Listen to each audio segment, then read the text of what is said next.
Usually when we talk about the internet exploding over a piece of news, there's this, ingrained expectation of outrage. Oh, absolutely. It's usually just a jagged landscape of arguments and controversy. Right. You open your feed and people are just yelling in all caps. You basically have to brace yourself before you even start scrolling. Yeah, I mean, it's a very binary space. The algorithms, they kind of demand that you're either furiously championing something or furiously trying to tear it down. The digital ecosystem really runs on friction. It really does. But then you step into the digital landscape of August 5th, which was just a few days ago, Yeah. and suddenly that whole outrage machine is just broken. Yeah, the feeds were honestly overwhelmingly joyful. Exactly. Because August 5th wasn't just another Monday on the internet. It was officially, unequivocally, Ted Lasso Day. Such a great day. Right. And our mission in this deep dive is to extract the core insights from a recent article detailing the season 4 premiere. Because if you think this is just a return to form for a feel-good comedy, you are missing a massive thematic pivot. Yeah, we aren't just looking at the logistics of the new season here. We're unpacking a really surprising shift into women's sports, gender dynamics, and, frankly, the complexities of mentorship. And we're basing all of this on some incredibly revealing quotes from the cast. But first, let's just briefly synthesize the cultural footprint of this show for you. Right, I mean, think about it. A comedy about an American football coach moving to England to manage a struggling soccer team became like a literal masterclass in themes like mental health and forgiveness. And unshakable resilience. I mean, we all remember the famous mantra, be a goldfish. Of course, be a goldfish. But now they're taking that established formula and dropping it into a completely untested laboratory. Yeah, so let's move from the show's past to its present. To understand the new themes, we first need to understand Ted's new environment. The facts are, Season 4 is a 10-episode arc on Apple TV, dropping new episodes every Wednesday until October 7th. And the massive plot twist here is that Ted is now leading a second division women's soccer team. Okay, let's unpack this because it's wild.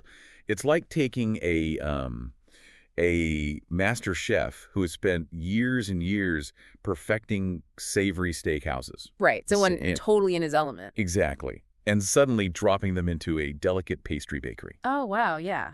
That's a huge shift. Right. The core ingredients are there. Like leadership and soccer are still the foundational elements, but the chemistry in the environment are entirely alien.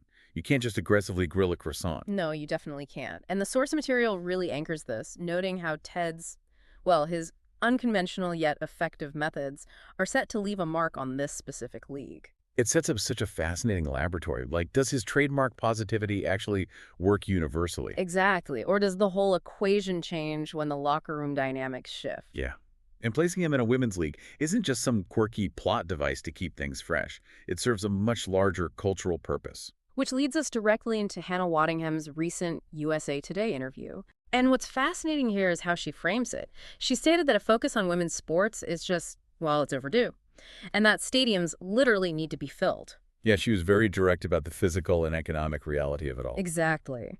And crucially, she emphasized the need for kids, especially young boys, to accept girls kicking a ball or shooting hoops with them. Right, normalizing that from a young age. Yeah, she says the ultimate lesson of the show is equality, that no one's more important than anyone else. It's so powerful. Yeah. Because the show is leveraging its massive, already established platform to model that societal equality. Right. By having a beloved male figure step into the women's sports arena, it subtly challenges the audience to, elevate how they view women's athletics. But I have to ask, does placing Ted specifically in a second division team rather than a top-tier one intentionally highlight the real-world lack of resources?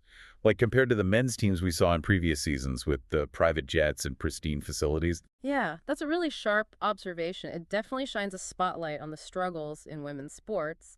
But from a narrative standpoint, it's also about the underdog trope. Oh, right.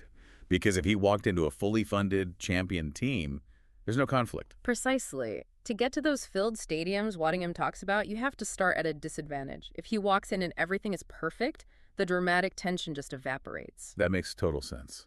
But acknowledging equality as the overarching goal is the easy part. The actual day-to-day reality of achieving that is just really messy. It is. Which brings the conversation from Waddingham's macro view down to Ted's internal micro struggles. Jason Sudeikis gave some great details on this to Deadline. Oh yeah, the quotes from that piece were amazing. They really were.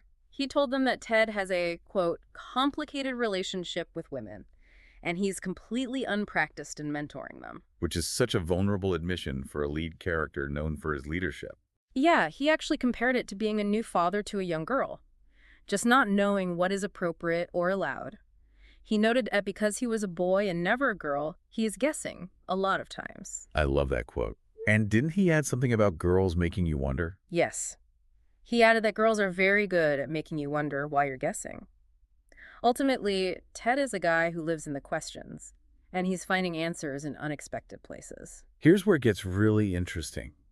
It's like navigating a complex new language where you only know the basic vocabulary. Yeah, exactly. You know what a soccer ball is, you know what a drill is, but you completely lack the cultural idioms. You're terrified of saying the wrong thing. That's a perfect way to put it. You're constantly translating in your head and second-guessing your instincts. And it is just so refreshing for a show to admit that good intentions don't automatically equal perfect understanding. The intent might be pure, but the impact still requires a lot of stumbling in the dark. Right. And if we connect this to the bigger picture, this matters so much for you listening. Mentorship just isn't one size fits all.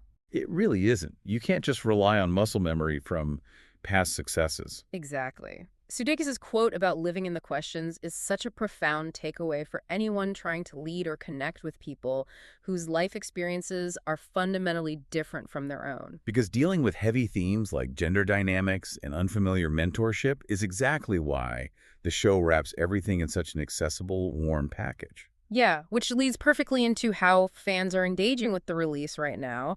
The source details how fans are throwing these really great watch parties. And the prevailing theme is low stress, right? Like veering away from elaborate setups. Totally. They're ordering takeout, baking the famous Ted Lasso biscuits, and... Oh man, the biscuits. Right. Yeah. And they're picking up affordable themed decor from discount stores like Dollar Tree. I love that so much. So what does this all mean? Well, for you listening, it means you don't need an elaborate setup to engage with these big ideas. You really don't. The physical environment acts as a buffer. It creates psychological safety. Exactly. The show's ethos of community can be mirrored right in your own living room with some budget decor and a box of biscuits.